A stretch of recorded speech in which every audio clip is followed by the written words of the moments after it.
Everyone's latest obsession is Love is Blind on Netflix, and after a crazy first season, we're gonna recap everything that happened in the finale. But before we get into it, if you're new here, be sure to subscribe to our channel and ring the bell so you don't miss out on any updates.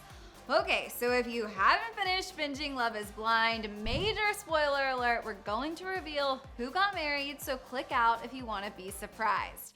All right, 2 of the 5 couples actually ended up getting married. The first couple was Lauren and Cameron, who have been fan favorites since literally episode 1. Viewers were thrilled to see their love story move on to the next chapter and have been so supportive of their journey. Cameron told ET, quote, "We never expected to have this much support, love, and people from all over feeling represented in one way or another. Whether it's people being in mixed race relationships or scientists or Black women, I mean, everyone feels represented, and I'm thankful that we can do that for people." Lauren also revealed they've been struggling to keep their exciting news a secret, saying, quote, "It has been so hard, especially because I'm very active on social media.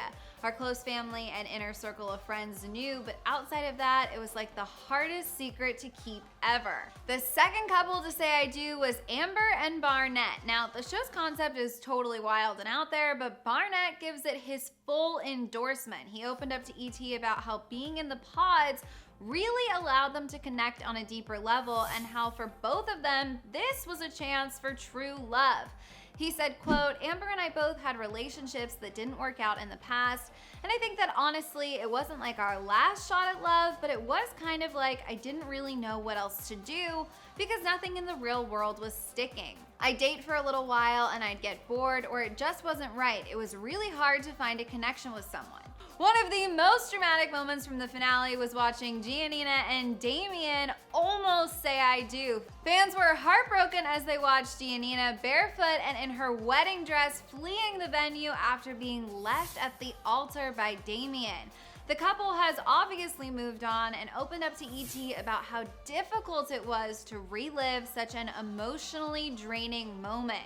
Giannina revealed, quote, "I respect his decision and I understand why he said what he did because marriage was putting a lot of pressure on us. But it's just hard when you're in your wedding dress in front of all your friends and family." She continued, "You're in the most vulnerable state and I just wanted to kind of pretend it didn't happen. I finally was able to just run and that's what I did because the entire time I was just facing my fears. I just needed some time to myself."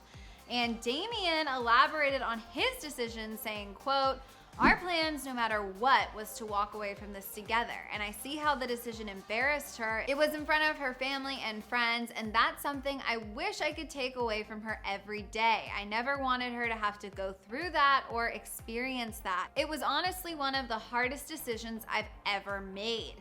The big question now is, where do they currently stand? Fans have many theories, but we'll have to wait until Thursday, March 5th to find out when the Love is Blind Tell-All reunion special drops on Netflix's YouTube channel. Mark and Jessica also ended their journey at the altar. E caught up with Mark in early February before the show's premiere, and he explained that he had not spoken to or heard from Jessica since they finished filming. But he doesn't have any regrets. He said, quote, "This taught me so much about myself that I am so thankful for it. And this whole ride and whatever, like it was 1,000% worth the price of admission." Whether that was a few tears, heartbreak, whatever that was vulnerability and communicating and getting to know myself. But it was totally worth it and I wouldn't change a thing. Last but not least, Kelly and Kenny. This one devastated fans. Basically, everyone shipped them. That didn't matter because ultimately Kelly realized she loved Kenny but wasn't in love with him. Now, we all saw that tense moment with Kenny's cameraman asking him if he thinks he'd still want to marry her in the future. While we don't currently know their status, their reunion at the Tell-All will certainly be interesting. That's all the news I have to share with you guys. What were your thoughts on the finale? Any predictions as to what's next for these couples? Let us know down in the comments. And before you go, be sure to subscribe to our channel, ring the bell, and then click right over here to watch another new video. As always, I'm your host, Fiona Zaring. You can follow me on socials at Fiona Zaring, and I'll see you guys next time.